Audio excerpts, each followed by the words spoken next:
Hello and welcome back to the show.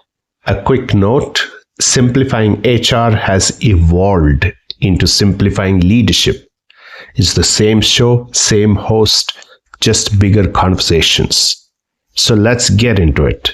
Now, today's episode is one of the most personal conversations we can have at work. What it means to lead without slowly losing yourself in the process. Because leadership sounds inspiring on paper, doesn't it? It sounds like growth, like influence, trust, impact. But in real life, leadership can also feel like pressure. It sometimes feels like isolation, like emotional exhaustion. And if you've ever been responsible for people, for outcomes, deadlines, or decisions, you probably know what exactly I mean. I want to start with something simple but honest. Most leaders do not lose themselves all at once. It happens slowly. It starts when you want to prove yourself. Then it becomes when you want to be dependable. Then you feel responsible for everyone. Then you stop resting properly. Then you stop thinking clearly. And at some point, you realize you're performing the role of a leader, but you have not checked in with the person inside it. Now, that is the tension many leaders live with today. In 2026, that tension is even sharper. Burnout remains a serious issue in Indian workplaces, and managers are often not prepared for the emotional load that actually comes with supporting people through uncertainty. See, there is a hidden side of leadership. People, they see the title. They do not always see the cost. From the outside, leadership can look like authority, but most of the time it is actually pressure management. You're managing people, business demands, expectations from above, emotions from below, and your own self-doubt in the middle. Do you feel me? See, as a leader, you're supposed to be calm when others are anxious. You're supposed to be decisive when others are confused. You're supposed to be strong when others are tired. And you're supposed to do all of this while looking composed.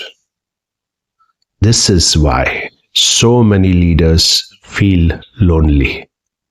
Not because they lack people around them, but because they cannot always say what they really feel. Let me make this real for you. Now, you're a leader and you walk into a meeting. Everyone looks to you for the answer. A team member is struggling and you are expected to know what to say. A senior leader asks for faster results.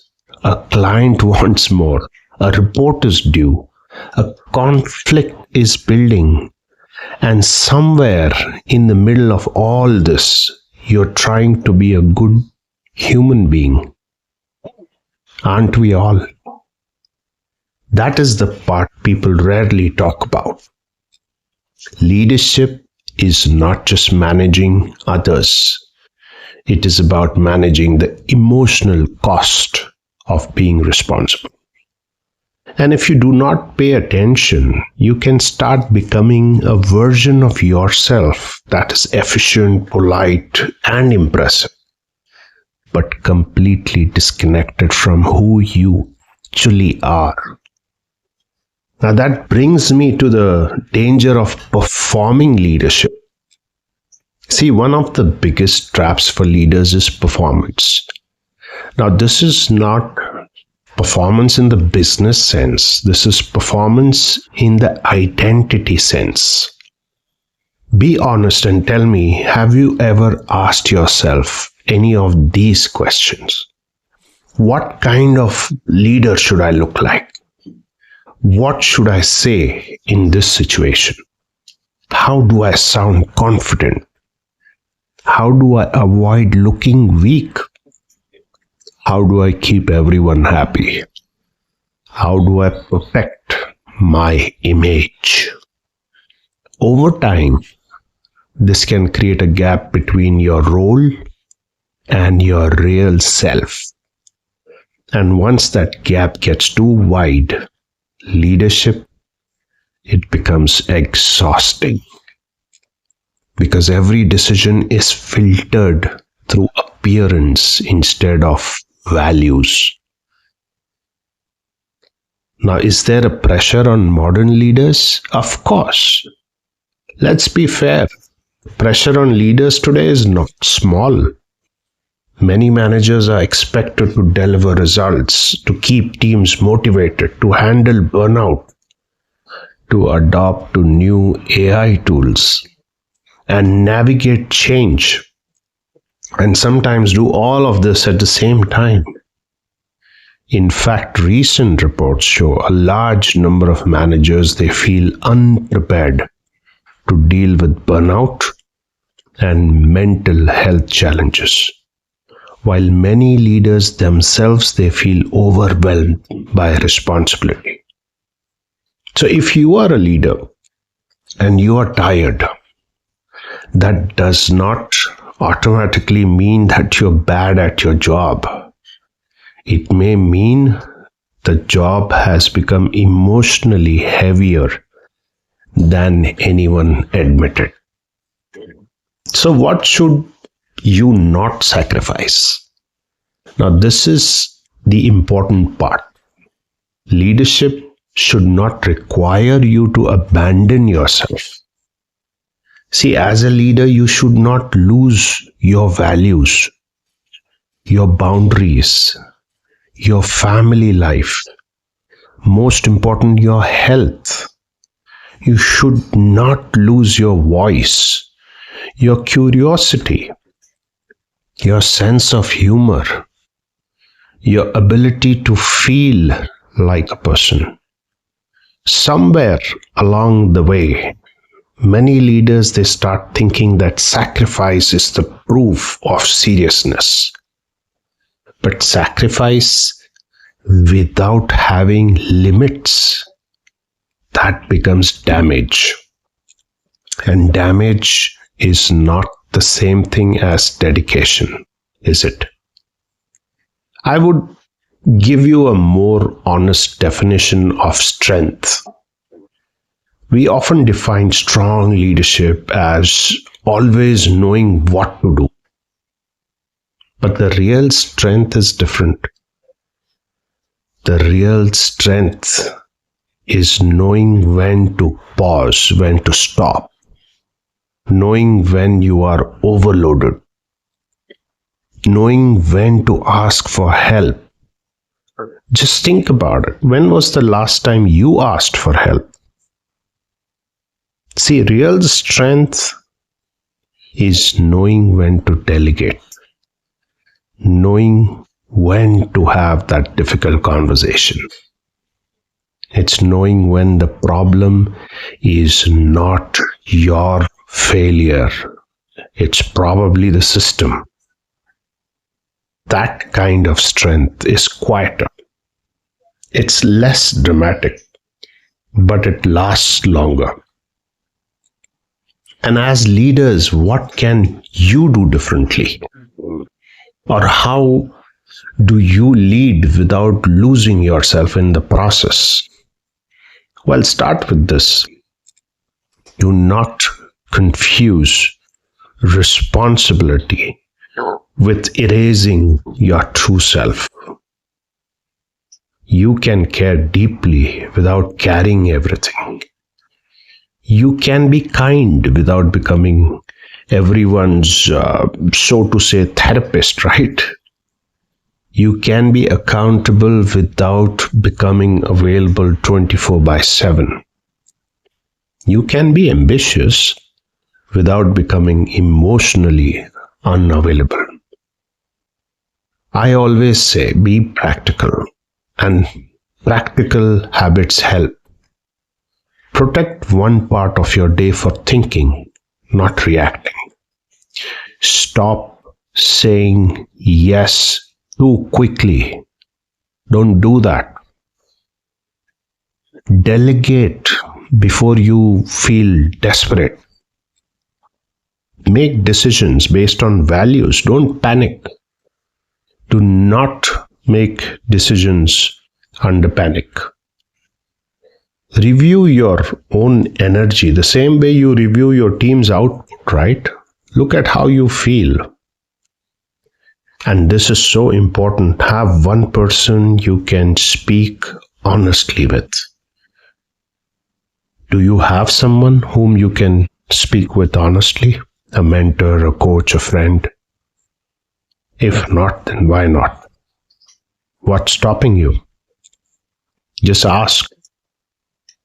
And to understand the human test of leadership, let me ask you a simple question, and I think every leader should ask this to themselves. Am I leading from clarity or am I leading from fear? It's so important. Because fear-led leadership makes you reactive. It makes you control more, trust less, carry too much. Clarity-led leadership makes you steadier. It helps you make room for people without losing direction. And the irony is this: the more secure you are inside yourself, the safer your team usually feels around you. And for aspiring leaders, if you're aiming for leadership, listen very carefully.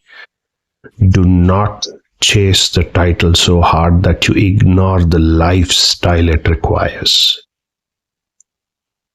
Ask yourself, do I want responsibility or do I want validation? Do I understand what kind of a leader I become under pressure? Can I influence without becoming controlling? Can I stay kind without becoming passive? Can I lead without becoming a different person every time the stakes rise? Leadership is not only about getting promoted, it is about becoming someone you can live with. And for all the experienced leaders out there, maybe this episode is a reminder that you do not need to become harder to become better. Sometimes the next stage of leadership is not about more force. It's about more honesty, more calm, more boundaries, more self-respect. Because when leaders burn out, trust me, the teams feel it. And when leaders lose themselves, the culture feels it. And when leaders recover their center, everyone around them benefits. So let me leave you with this. Leading well is not about becoming a machine that never breaks. It is about becoming a human being who can hold responsibility without actually disappearing inside it. The best leaders are not the ones who lose themselves in the service of the role. They are the ones who stay grounded enough to serve the role with clarity, with courage, and heart. If this episode spoke to you, that's because this struggle is universal. Every leader feels it at some point. The real question is whether we notice it early enough to do something about it. And if you're looking to accelerate your own leadership growth, my book Speak, Lead, Inspire will help you as a companion in your leadership journey. It's available on Amazon, Flipkart, and Notion Press.